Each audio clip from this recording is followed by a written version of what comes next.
Hello, pumpkins!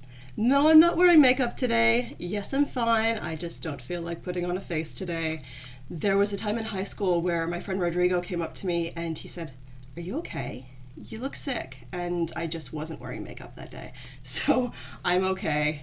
No word on the surgery yet, but I wanted to share something with you. Content warning, I will be eating a strawberry at the end of this video.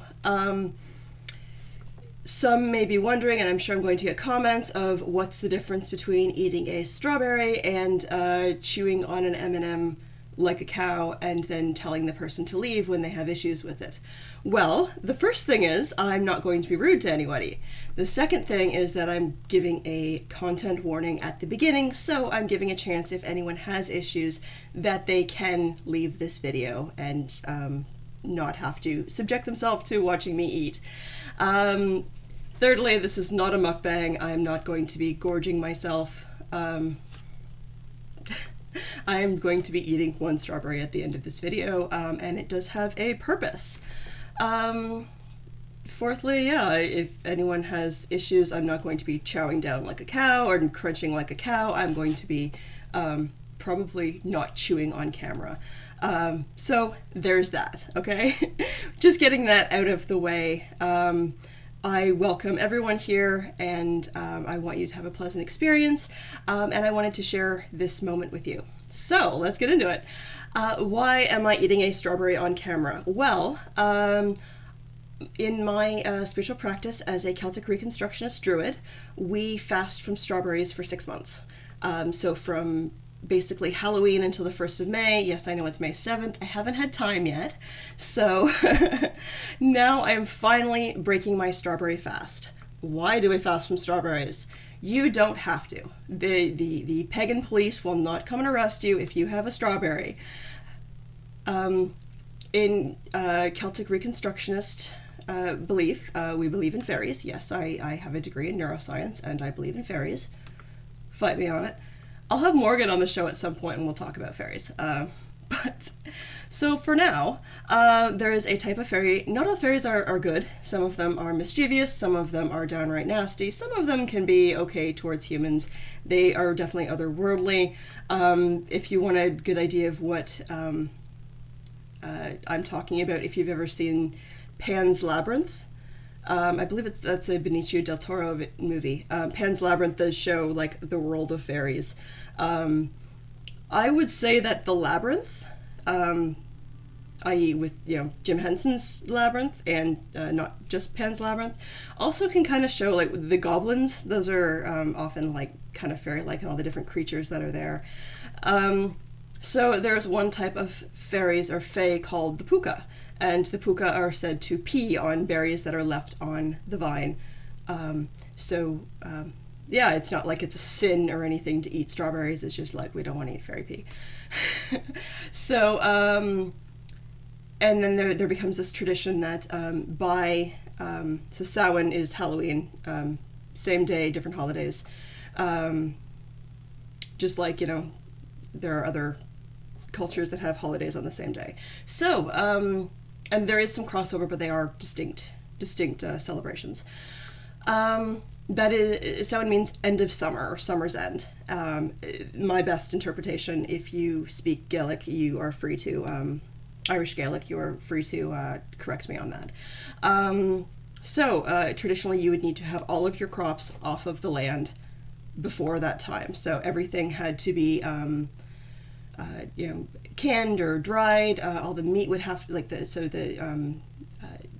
Samhain having this connection with death. There's often like any livestock that aren't going to survive the winter or are going to be too expensive to keep through the winter would be slaughtered, and they would be smoked or dried or salted or preserved for the winter. So all of that gets done before the 1st of November, and then you have all winter long to kind of rest. They're the hinges of the year. One of the hinges of the year is Samhain, and the other one is Bealtaine, also known as Beltane. If you live in the Southern Hemisphere, hello to my Aussie and Kiwi friends, and everyone else in the Southern Hemisphere, it's switched. So when you have your winter in the Northern Hemisphere, we're having our summer. So it is Samhain would fall then in May, and Bealtaine would fall in end of October. Yeah, that's right. So yeah, things were done differently, and also with like things like calling quarters, if that's part of your belief, or anything to do with direction or circles, you do that backwards in the Southern Hemisphere. So yes, there's the some of it, Jejel, which is sunwise, so going clockwise, is putting something into motion, and Widdershins is counterclockwise, or taking something out of existence. So think of it as righty-tighty, lefty-loosey, basically. But in the Southern Hemisphere, that's switched. Anyway, so hopefully that made sense. So yeah, I have not had a strawberry since October.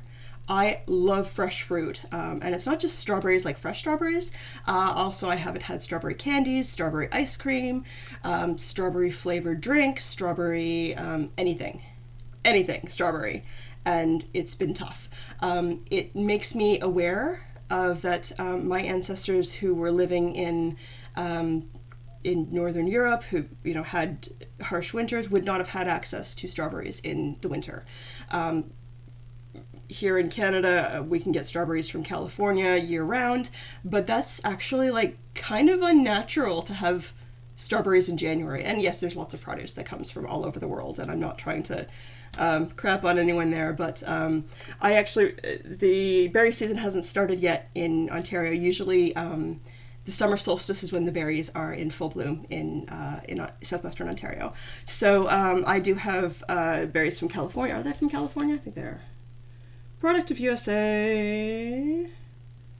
Yep, Corona, California. I hope I don't get monetized for saying the city name, or demonetized for saying the city name. But yes, these are, and I refer to these kind of strawberries as Schwarzenegger berries, because they're big, hollow, tasteless, and from California. If you've ever found and I'm really good at finding them now, a wild strawberry, and they grow plentifully around here. They're about the size of a raspberry, and they're very sweet and a little bit tart, and they're really, really good. So yeah, and even like the ones that are grown locally, commercially, are smaller and sweeter and juicier, and so usually I will buy a flat in around the summer solstice, and I will make strawberry jams and strawberry stewed strawberries and strawberry pie filling, and have that all ready to go for the year. I haven't been able to do canning much the past few years because I'm always moving in the summer, which is when you do the canning past few years. So and yeah, I'm moving again August 1st, so I want to move all my canned stuff, and August is when you can your peaches and your pears and all that stuff, and your corn relish. Oh, I love corn relish.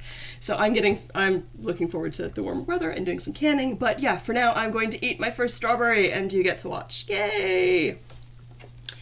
So the Celts aren't the only ones who have a strawberry fast. There are some Native American tribes and practices that have a strawberry fast for women, young women, or I guess people who menstruate. I shouldn't just say women.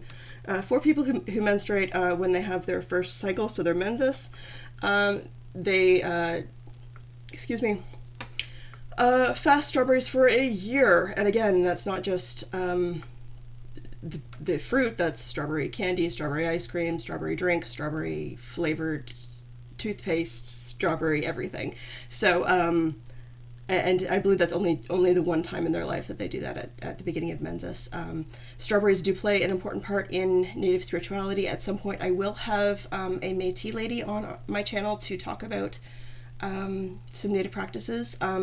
If you're not familiar with the word Métis, it's very common in Canada. I don't think it's in common use in the US. So Métis is someone who is half Native, half white. Usually it's half Native, half French, but all people who are half Native, half white kind of fall under this umbrella. I am not sure if Métis also includes people who are half Native and half Black, or any other combination. I don't know. I'll just say that. If you know, please inform me. I am always willing to say when I am wrong, when I'm presented with better evidence. So yes, at some point, my friend Seven will come on, and I haven't asked her yet, but she's doing it. I'm just telling her because I keep telling her she needs her own YouTube channel, and I think this will be a good break-in. So yes, I'll have her at some point to talk about Native beliefs. I don't think that's my place. I'm not even thinking about this. I'm wearing pigtails, and I just kind of put my hair up to do something different. Because Teespiracy had such pretty hair, and my hair is always just like bleh in a ponytail. Anyway, no offense is meant to any Native people. I wasn't even thinking about that, and I am sorry. But yeah, it's not my place to be teaching Native beliefs, and I will have someone on who is qualified to do so. Okay, so yeah. My first strawberry.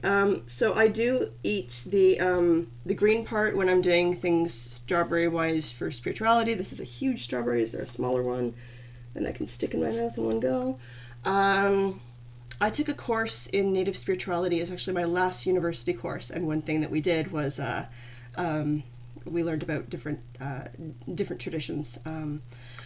So it was my last university course. I needed a half credit, and it was like a half credit that was taught in 6 weeks in the summer. And our final exam was actually like going to a sweat lodge. It was really a beautiful course. And the gentleman who taught the course has since passed away. Who's Dr. Robert Antone. Amazing guy. Okay, so yeah, he had said that there's powerful medicine in the green. So I eat the green and the whole strawberry. So. All right, here we go. I'm gonna smell it first. Oh, it smells so good. I'm gonna savor it. Okay. Grandpa.